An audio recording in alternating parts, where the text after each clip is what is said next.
In Hong Kong, an NGO is gathering evidence of alleged police brutality during the violent clashes between protesters and the police earlier this month. The force has come under pressure after they fired tear gas, rubber bullets and beanbag rounds at protesters. Now, meanwhile, protesters continued with their demonstrations this afternoon.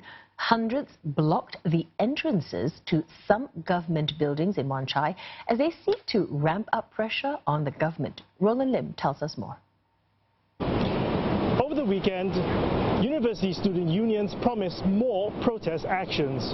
They were disappointed that the government didn't respond to their calls for the extradition bill to be withdrawn or for the police to be held accountable for the violence that took place on June 12th. During lunchtime Monday, scores of protesters dressed in black and masks surged into Revenue Tower in Wan Chai, chanting slogans against the police and for the extradition bill to be withdrawn. They held a sit-in protest in the lobby, but left a minimum amount of space for people to leave the building. But staff headed out for lunch weren't allowed to return. One government worker was seen arguing with protesters over the restricted access to the tower. 其實因為之前我哋6月9號啦有100萬示威啦，6月16號我哋有200萬示威啦。咁其實而家政府都仲未出嚟，即係同我哋即係講翻我哋5大訴求，回應翻我哋示威者要求啲咩。咁所以我哋先會即係做一啲不合作嘅運動，咁樣去即係迫使政府出嚟回應咯。因為你始終你封呢個數學但係影響緊政府嘅日常運作㗎嘛。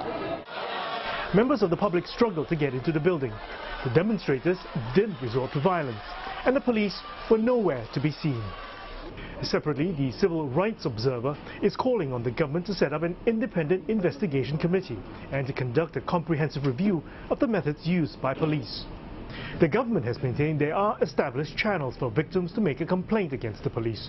The first is the in-house Complaints Against Police Office, or CAPO, and also the Independent Police Complaints Council, or IPCC, which supervises and reviews CAPO's work. In a CAPO or IPCC proceedings, they are case-based. They are looking at whether there is an individual instance of excessive violence or unlawful use of force or other illegality. But a commission of inquiry from past experience in Hong Kong, as well as overseas experience of similar commissions of inquiry into policing issues, the commission can review comprehensively the systematic factors and the policy factors that led to the violence on that day. Meantime, the Civil Human Rights Front is urging the public to join a protest rally on Wednesday ahead of the G20 summit in Osaka. This in a bid to pressure Beijing to soften its stance and for the government to withdraw the extradition bill. Roland Lim, CNA, Hong Kong.